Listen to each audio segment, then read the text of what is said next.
ये समझ रहे हैं कि मजलिस इत्तेहादुल मुस्लिमीन डर जाएगी, घबरा जाएगी और आके मजलिस पर इल्जाम लगाते हैं। मजलिस क्या करी? अरे बताओ तुमने क्या किया? तुमने क्या किया बताओ? आज पुराने शहर का रुख कर रहे हैं। क्यों कर रहे हैं? क्या आपने सोचा? इसलिए कर रहे हैं कि ये पुराने शहर की जमात आज हिंदुस्तान के कोने कोने में जाकर सोए हुए मुसलमान को बेदार कर रही है। और वो मुसलमान जो गांधी भवन पे गुलामों से बदतर जिंदगी गुजारने पे मजबूर है, हम उस मुसलमान को वक़ार की जिंदगी दे रहे हैं, अजमत की जिंदगी दे रहे हैं और हरे झंडे के परचम तले उनको मुत्तहिद कर रहे हैं। तो इसलिए उनको बुरा दिख रहा। वो नहीं चाहते कि मजलिस यहां से निकले, वो नहीं चाहते कि मजलिस आगे बढ़े, और वो चाहते हैं कि मजलिस को रोकना है तो मजलिस के घर में गड़बड़ पैदा करो, मजलिस के घर को कमजोर करो, मजलिस के घर को जलाओ या मजलिस के घर में बगावत व गद्दारी करो। यही उनका है। तारीख इस्लाम को उठाकर देखिए, सलाहुद्दीन अय्यूबी के को खत्म करने के लिए कैसे साजिशें थी वो देखिए। यूरोप में क्या हुआ वो देखिए। गरनाता हुक्मरानों के इख्तिदार का खात्मा कैसे हुआ स्पेन में, वो जाकर पढ़ो। सिर्फ हमारे सफों से चंद गद्दारों को मिलाकर उठाकर ये लोग हमारे इख्तिदार को कमजोर करे हैं। तारीख इस्लाम में गवाह है। आज वही साजिश, बड़े बड़े लीडर आज हैदराबाद पुराने शहर का रुख कर रहे हैं। बताइए कि हैदराबाद क्यों आ रहे हैं? हैदराबाद इसलिए आ रहे हैं कि मजलिस को कमजोर करो।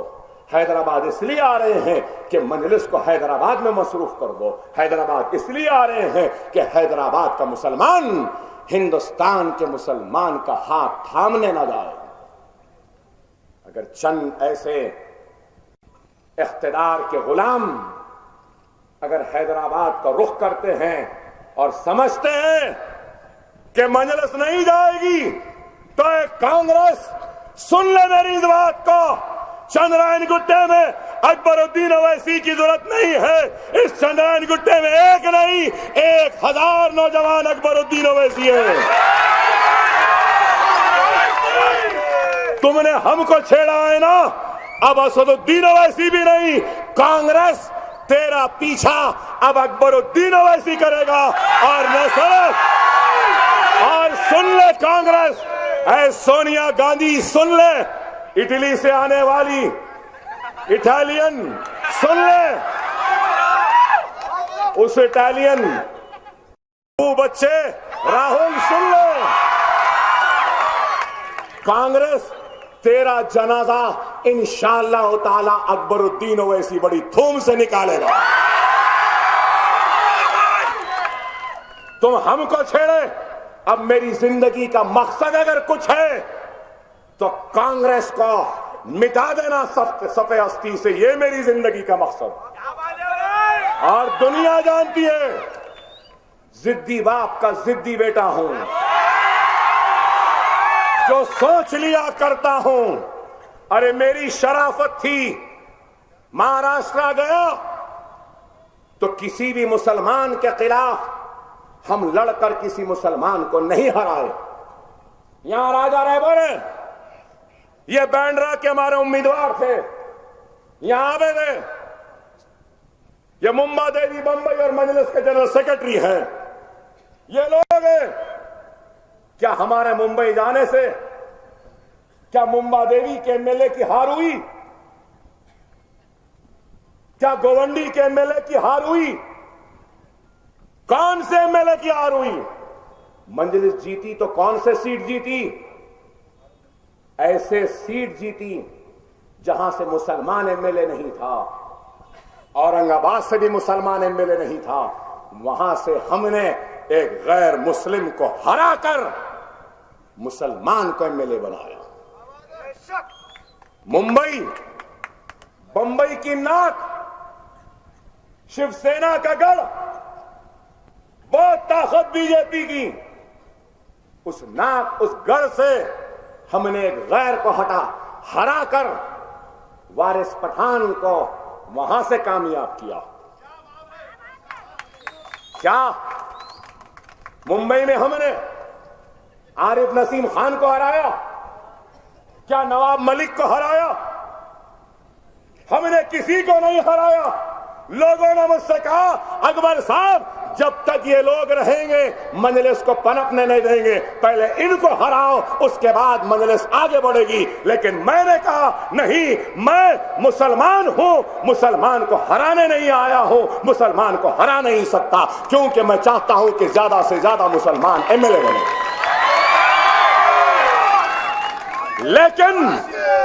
लेकिन आज कह रहा हूं, मेरे और कांग्रेस की लड़ाई में, इस जद में अगर कोई मुसलमान आएगा तो उससे कहूंगा कि मुसलमान ना आए।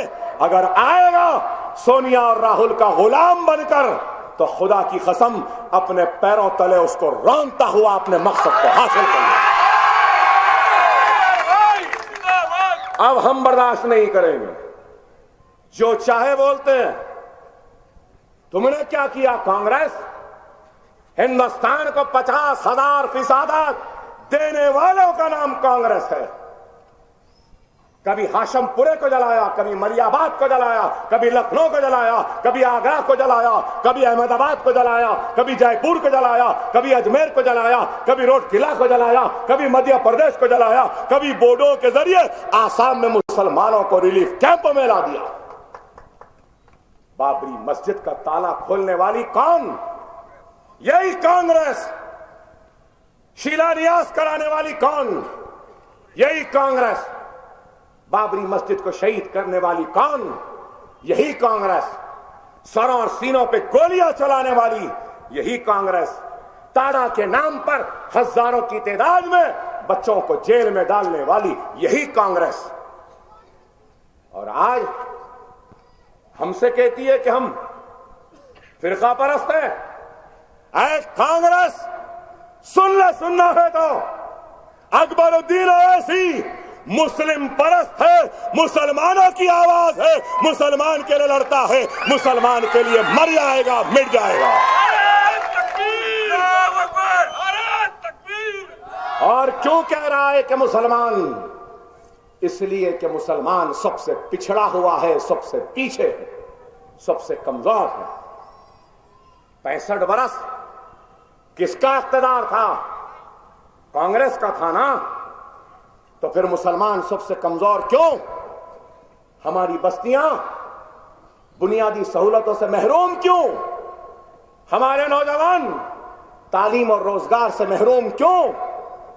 हमारी मां बेटी अपने बच्चों को गोदों में डालकर घरों में बर्तन मांजती हुई रहती हैं क्यों? अरे 65 वर्ष तुम्हारा इख्तिदार था ना, तो देना था, करना था। सच्चर कमेटी की रिपोर्ट आई, क्या कुछ करे उस रिपोर्ट पे? कुछ नहीं, सिर्फ मगरमच्छ के आंसू। रंगनाथ मिश्रा कमेटी की रिपोर्ट आई, कुछ करे? कुछ नहीं करे।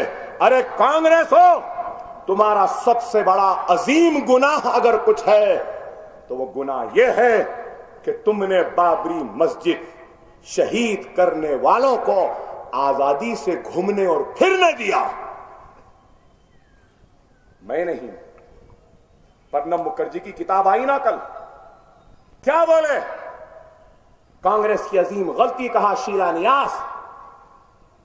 अरे मेरे भाई, मेरी बात बुरी दिखेगी अगर मैं एक पत्थर लेकर किसी के इबादत घर पे मार दूं तो पुलिस वाले छोड़ देंगे मुझे? या अगर आप मार दिए पत्थर तो पुलिस बख्शेगी आपको? पत्थर एक मारेगा, लेकिन इस इल्जाम में 1000 को गिरफ्तार करेंगे, महल्ले को राउंड अप कर लेंगे, बच्चों को जेल में डाल देंगे। अरे मेरा सवाल है, बताए कांग्रेस बाबरी मस्जिद शहीद हो रही थी और तुम तमाशा देख रहे थे। मस्जिद शहीद हो गई, मिंबर रसूल शहीद हो गया, तुम तमाशा देखते रहे। मिंबर रसूल पे राम की मूर्ति बैठ गई, तुम तमाशा देखते रहे। अरे कम से कम उसके बाद तो शहीद करने वालों को पकड़ा होता, जेल में डाला होता, मुकदमा किया होता। अगर उसी दिन बाबरी मस्जिद के शहादत के बाद अगर ये कांग्रेस, अगर ये बेईमानों का ये टोला, अगर ये धोखेबाजों का ये टोला, झूठों का ये टोला, अगर मुरली मनोहर जोशी, अडवाणी, बाल ठाकरे, उमा भारती और सब अशोक सिंघल, परवीन तोगाड़िया, ये साध्वी प्राची, फुला फुला सबको अगर पकड़ के जेल में डाल देती और उनको फांसी पे लटका देती इस अजीम जुर्म के लिए, तो खुदा की कसम क्या बीजेपी इतनी ताकतवर होती? सही है या गलत बताइए? अरे ये लोग तो चाहते हैं कि बीजेपी आगे बढ़े, डराए, मस्जिद शहीद करे, हमको काटे और बीजेपी के खौफ को बताकर ये लोग अपने इख्तिदार की रोटियों को सेकते हैं। कहते हैं, बताते हैं और कहते हैं देखो बीजेपी है, अगर हमारे को नहीं दिए तो बीजेपी आ जाएगी। मुसलमान मजबूर, बेबस, जाने दो, 10 गालियां देता है मगर इनको वोट देता है। लेकिन अब क्या हुआ? मजलिस आने से मुसलमान इनको गाली दे रहा है, बीजेपी के खिलाफ है और मजलिस को वोट दे रहा है, तो ये इनको बुरा दिख रहा है, ये इनको बुरा दिख रहा है। और ये भी नहीं तो मेरे भाई, बीजेपी को पैदा करने वाली कोक, मैं कहूंगा बीजेपी को पैदा करने वाली कोक का नाम कांग्रेस आई की कोक है। इन्होंने पैदा किया बीजेपी। क्यों पैदा किया? मुसलमान वोट अपने तरफ रखने के लिए पैदा किया। चलो ये भी नहीं, गुजरात के 2000 फिसादात कौन जिम्मेदार था? कौन जिम्मेदार था 2002 के फिसादात का? आप जानते हैं ना कौन? कौन? और उसके बाद कांग्रेस का इख्तिदार यूपीए का नहीं आया 2002 के बाद। 2004 में यूपीए हिंदुस्तान के इख्तिदार को हासिल करती है। इख्तिदार को हासिल करने के बाद 2G स्कैम, 4G स्कैम, ये स्कैम, वो स्कैम में राजा को पकड़ लें, इसको पकड़ लें, कोल स्कैम में उसको पकड़ लें, जयललिता को जेल में डाल रही, वो ममता बनर्जी के साथ ये मुकदमा सब कर रहे हैं। अरे कांग्रेस, तूने 2002 के गुजरात के कातिल को क्यों नहीं पकड़ा? क्या नहीं पकड़ सकते थे? क्या चार्जशीट नहीं बना सकते थे? क्या FIR नहीं डाल सकते थे? अगर उस गुजरात के 2002 के जालिम को अगर कांग्रेस अगर पकड़ लेती, जेल में डाल देती, सजा देती, तो खुदा की कसम वो जालिम आज इख्तिदार के कुर्सी पे बैठा हुआ नजर नहीं आता। क्या सही है या गलत? ये लोग तो कुछ नहीं करते और आज मजलिस करती है तो इनको बुरा दिखता है।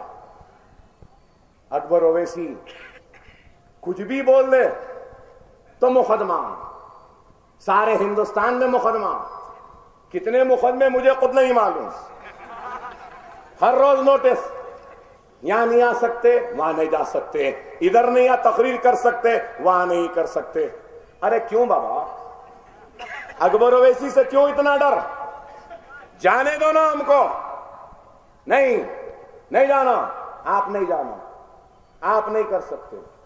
अरे हम बोलते हैं तो बुरा दिखता है। बोलना ज्यादा है या करना ज्यादा है?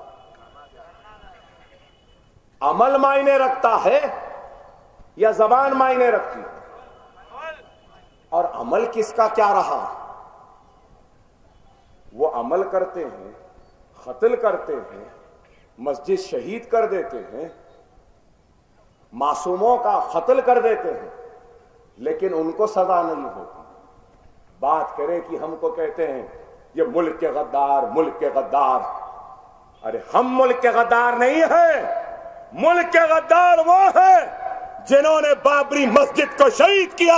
मुल्क को खतरा हमसे नहीं है, बाबरी मस्जिद को शहीद करने वाले उन कातिलों से है। मुल्क के गद्दार हम नहीं है, गुजरात को जलाने वाला मुल्क का गद्दार है। नरोडा पाटिया में मासूम लोगों की जानों को लेने वाला कातिल मुल्क का गद्दार है, हम नहीं है। क्या हम किसी की जान लिए? अरे आज सिर्फ हमारे ऊपर इल्जाम मजलिस साहब, मजलिस वैसी, भारत मां, मुसलमान गद्दार, भारत मां बोलने वालों। क्या बाबरी मस्जिद की शहादत, वो गुजरात के फिसादात, क्या भारत मां के माथे पर कलंक नहीं है? क्या कलंक नहीं है भारत मां के ऊपर? मैं पूछना चाहता हूं, जवाब नहीं है। करीब 2 बरस का इख्तिदार आ गया, क्या दिए मुल्क को? क्या मिला मुल्क को? क्या बोले इलेक्शन से पहले? कौन? हमारे मिस्टर प्राइम मिनिस्टर,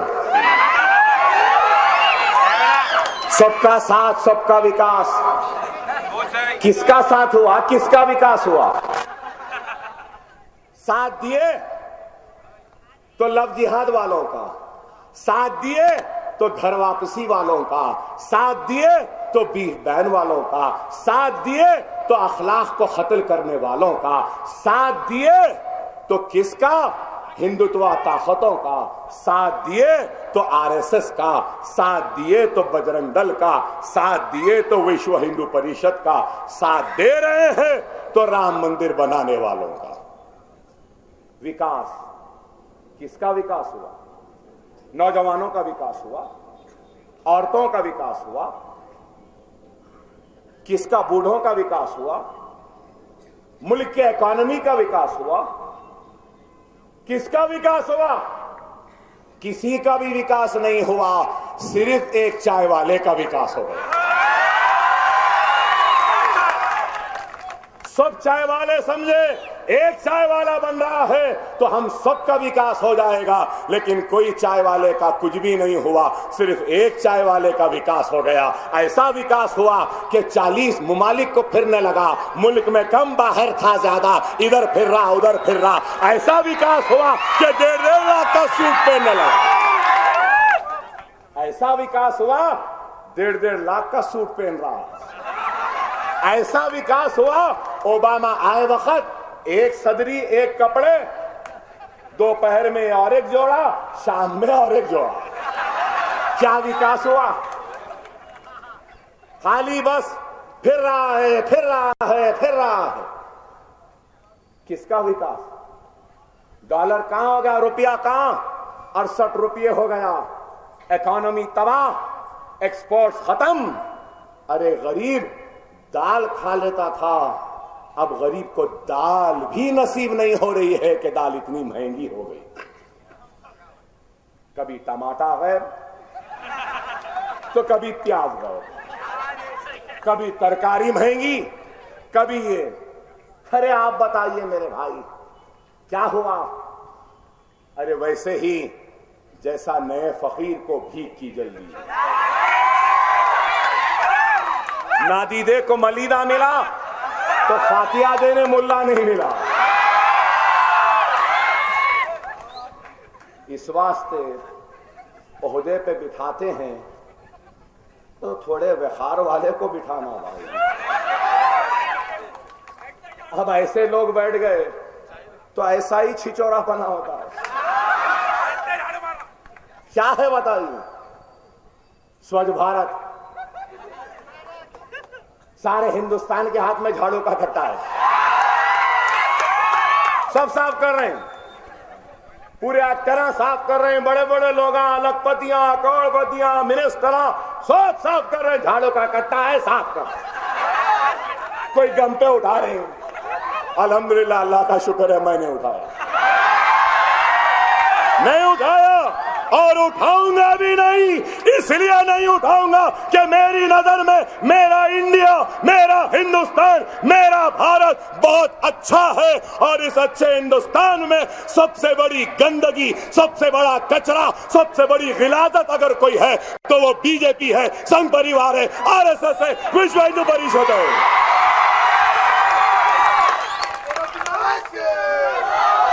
और ये गंदगी, ये गिलाजत, ये कचरा झाड़ू से नहीं होगा मेरे भाई, सिर्फ अकबर ओवैसी के तकरीर से ही हो रहा है।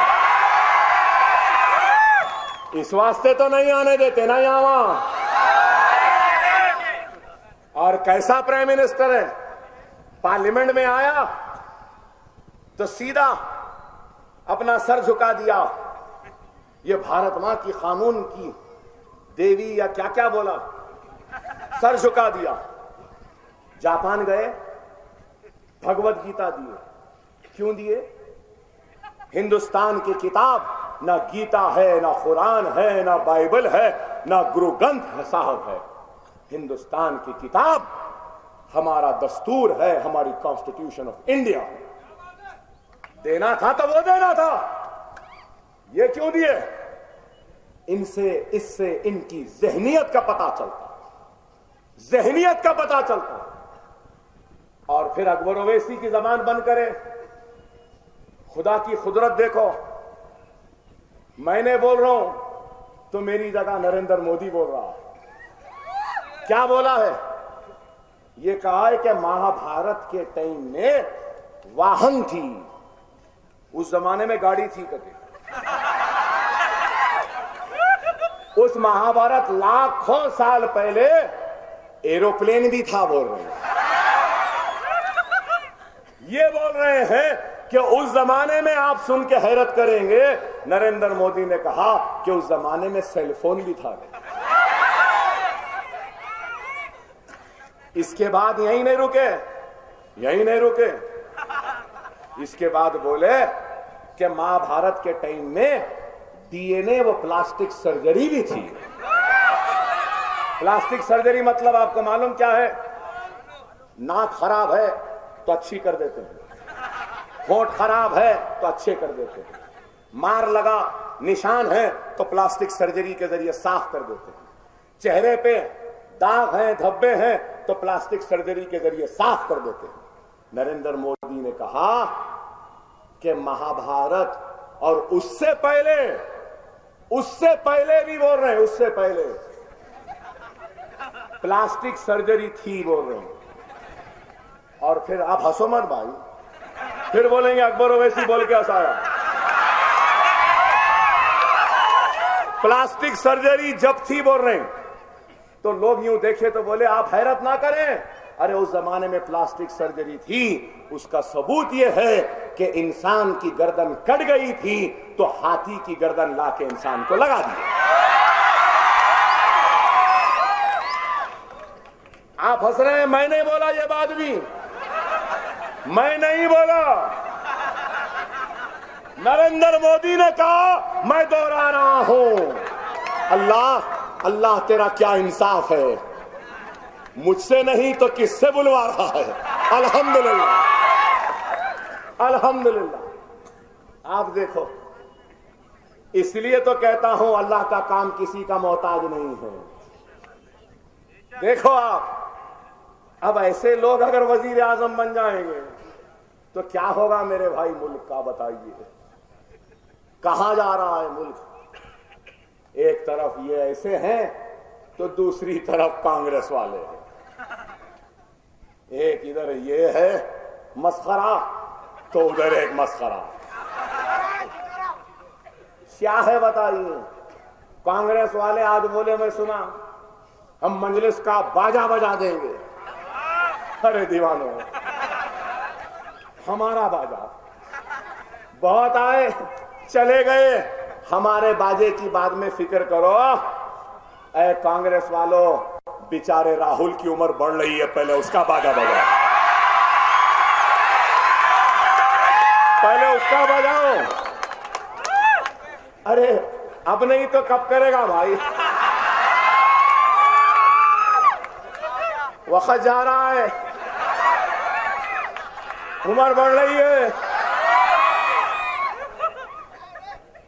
मुझे बाद लोगों ने कहा भाई बाहर के उसको इस वास्ते आ रहे हैं बार बार, कुछ खास दवा मिलती कहते आपके एरिया में। क्या अब्बास साहब सही है? हमारे भाई अरब है, बताओ भाई मिलती है? पंजेरी कहते। दिग्विजय सिंह साहब आइंदा आए तो खाली हाथ मत जाओ, पंजेरी लेकर जाओ। अरे हमारे मुंह मत लगो, हमारे मुंह मत लगो। ऐसा अल्फाज की आतिशनुमाई करूंगा कि खुदा की कसम दिवाली के पटाखों की आतिशबाजी भी कम दिखेगी मेरी आतिशनुमाई के सामने। आज मजलिस को ललकारने आए हो चंद जर खरीद गुलामों को लेकर, गद्दारों को लेकर।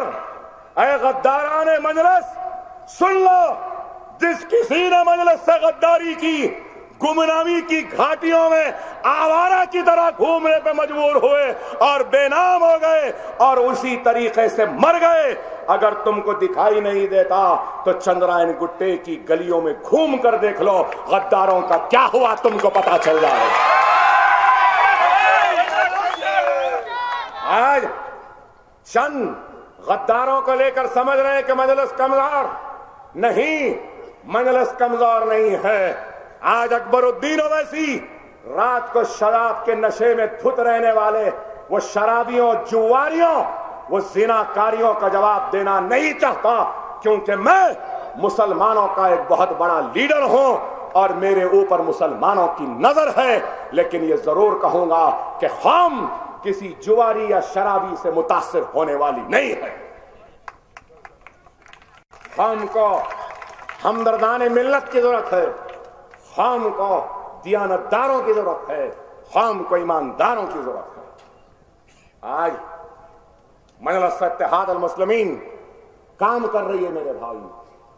खुदारा झूठे प्रोपेगेंडों में ना जाओ। एक और एक प्रोपेगेंडा चल रहा है, घर मिल जाएगा, घर मिल जाएगा, घर मिल जाएगा। कहां से मिलता भाई? किधर से मिलता? सर्वे हुआ और सर्वे की फाइंडिंग्स हैं कि पूरे हैदराबाद में करीब 30 लाख लोगों के पास खुद का घर नहीं है। हुकूमत क्या बोली? हर हलके में 400 घर बनाए। हैदराबाद के अतराफ 24 हलके और एक घर पे 7 लाख रुपये। इस हिसाब से करीब 8,000 करोड़ रुपया लगेगा। क्या बन सकते? बनेंगे। निजाम सरकार ने बनाए, अब ये सरकार बना देगी। खैर मैं बोलूंगा अल्लाह बना दे। निजाम सरकार हिमायत सागर, उस्मान सागर, निजाम सागर तालाब बनाए, ये सरकार बोल रही है कि 2-2 और नए तालाब बनाएंगे। अल्लाह बना दे। सेक्रेटेरिएट बनाएंगे, निजाम सरकार सेक्रेटेरिएट बनाए, वहां से निकला परेड ग्राउंड से निकला मेंटल हॉस्पिटल से निकला चेस्ट हॉस्पिटल से निकल के फिर सेक्रेटेरिएट वहीं आ गया जहां निजाम सरकार बनाए थे। अब फिर बोला नया बनाएंगे। बना दे, अल्लाह बना दे, अल्लाह बना दे। अरे आप बताइए कैसा होगा मेरे भाई? कहां से होगा? ये तो ऐसी हो गया हथेली में जन्नत दिखाना। एक तरफ उनू है, एक तरफ इनू है, अब बीच में तो बीच वाला है। अब समझिए, बहुत बेहतरीन फेंकते थे, जबरदस्त फेंकते थे, दुनिया में मशहूर हो गए फेंकने पर, मशहूर हो गए। एकदम एक दिन दोनों का आमना सामना हो गया, दोनों परेशान। अरे इन्हें मेरे से ज्यादा फेंकता मशहूर है, अब मैं क्या फेंकूं? उन्हें बोला अरे इन्हें मेरे से ज्यादा फेंकता, परेशान। तो अब एक फेंकू शुरू करा। मालूम तुम्हारे को हमारे पास कितनी जमीन है? इन्हें बोला हाँ कितनी जमीन है? इतनी जमीन है, इतनी जमीन है, इतनी जमीन है, इतनी जमीन है। कैसा बीज फेंकते फेंकते फेंकते फेंकते फेंकते फेंकते हम पलट के आए जब तक फसल तैयार हो जाती है। बोले वाह वाह वाह वाह इतनी जमीन। तो इन्हें बोला तुम्हारे को मालूम हमारे पास क्या है? तो इन्हें बोला क्या है? तो बोला हमारे पास इतना बड़ा बंबू है, इतना बड़ा बंबू है, इतना बड़ा बंबू है, इतना बड़ा बंबू है कि जब दिलने लगा तो हम हमारे भाया हमारे बाबा ऐसा खड़े रह के आसमान की तरफ बंबू को लेके इधर का तार इधर लाते, इधर का तार इधर। तो उन्हें पूछा बाबा इतना बड़ा बंबू? हाँ। तो बाबा रखते कहाँ? बोला नहीं मालूम, नहीं मालूम, तुम्हारे बाबा के खेत में है। अब ये ऐसी हो गया है मेरे भाई, ये ऐसी हो गया है। अरे जब घर मिलेगा, घर बनेगा तो खुदा की कसम मजलिस इत्तेहाद अल मुस्लिमीन हर गरीब माँ बहन बेटी और हमारे बुजुर्गों के घर पर दस्तक दे के खटका मारकर बोलेगी और बोलकर आपको घर दिलाएगी। खुदारा गैरों की चौखटों पे न जाओ, मजलिस पे भरोसा रखो। पहले भी लिए पैसे, फोटोआं लिए, सब लिए, मिला घर। इसके साथ साथ आखिर में कह रहा हूं मजलिस इत्तेहाद अल मुस्लिमीन के उम्मीदवारों, इस स्टेज पे बैठे उम्मीदवारों से भी कह रहा हूं सुन लो मेरी इस बात को। पैसा कमाने के लिए तुम कॉरपोरेटर नहीं बन रहे हैं। मैं बीमार था, तबीयत ठीक नहीं थी, तो बहुत ने मनमानी की। राशन कार्ड बना रहे, पैसे ले लिए, आधार कार्ड बना रहे, ले लिए, रोड बन रही ले लिए, मोरी पड़ ली ले लिए, पानी की लाइन पड़ ली ले लिए। अब कोई भी एक पैसा नहीं देगा और ये नहीं लेंगे। अगर लेंगे तो आप मुझसे शिकायत करिए। अकबरुद्दीन ओवैसी इन लोगों के जिस्म के और दामन के तार तार लोच लेगा, लेकिन गरीबों को लोचने नहीं देगा।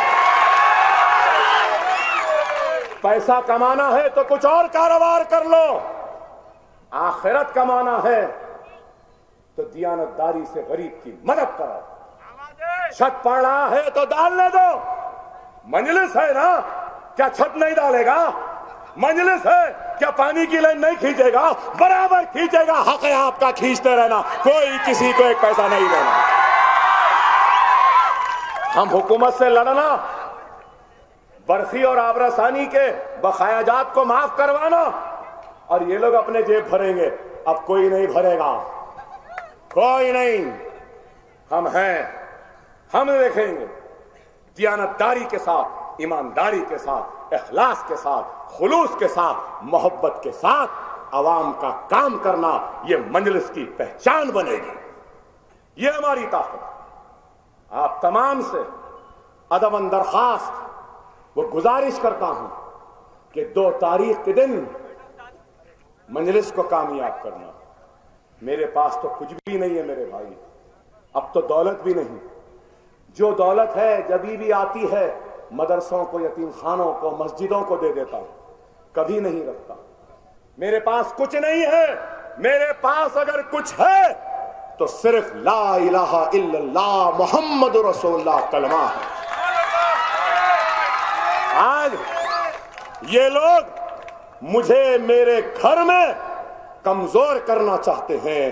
ऐ मेरे प्यारे मुसलमानों, मुझे कमजोर होने नहीं देना, मुझे कमजोर होने नहीं देना, दुश्मनों को ताकतवर होने नहीं देना, क्योंकि ये मेरे वक़ार का मामला नहीं, हैदराबाद के गयूर मुसलमानों के वक़ार का मामला है, उनके इज्जत का मामला है, उनकी शान का मामला है, उनके गुरूर का मामला है, उनके ईमान का मामला है। इसको कमजोर होने नहीं देना मेरे पास, नहीं होने देंगे ना।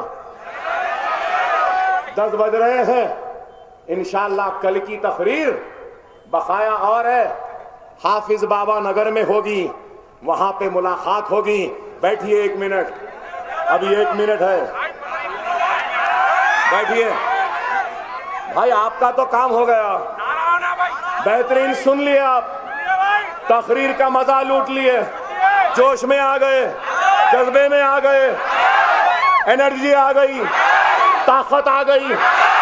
फिर हमारी ताकत गई ना, एनर्जी गई ना, हलक सूख रहा है ना, तो पलट के कुछ देना ना। आप पैसा नहीं होना आपका, घर नहीं, कारोबार नहीं, जायदाद नहीं, एक जोरदार नारा होना, ऐसा नारा होना कि नरेंद्र मोदी के बंगले और गुजरात तक आवाज जाना, ऐसा नारा होना। लगाएंगे ना, लगाएंगे ना, नारा तकबीर, नारा तकबीर, नारा तकबीर। इंशाअल्लाह मजलिस की कामयाब होगी। पतंग खिली हुई है, पन्ने डले हुए हैं, अकबर ओवैसी बेहतरीन मांझा सूद दिया है, अब मेड इन चाइना का मांझा लेकर आ रहे हैं। अरे ये मांझा बड़ा जबरदस्त है, बस झुकाना है और खींचना है।